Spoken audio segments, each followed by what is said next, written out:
விநாயக சதுர்த்தி முடிஞ்சு ஒரு வாரத்துக்கு அப்புறமா, ஒரு மிகப்பெரிய பிரம்மாண்டமான விநாயகர் வந்து இந்த பார்க்ல வச்சிருக்காங்கன்னு சொன்னாங்க.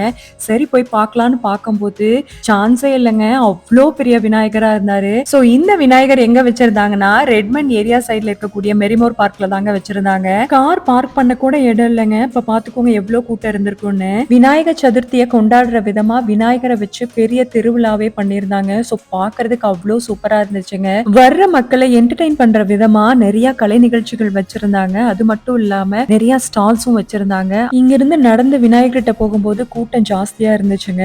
அதுவும் விநாயகரை வந்து கிட்ட பார்க்க முடியல. ஏன்னா விநாயகருக்கு முன்னாடி பாத்தீங்கன்னா கலை நிகழ்ச்சிகள்லாம் நடந்துட்டு இருந்துச்சு. அதனால வர்ற மக்கள் எல்லாமே கொஞ்சம் தூரம் தள்ளி நின்று தான் பார்க்க வச்சாங்க.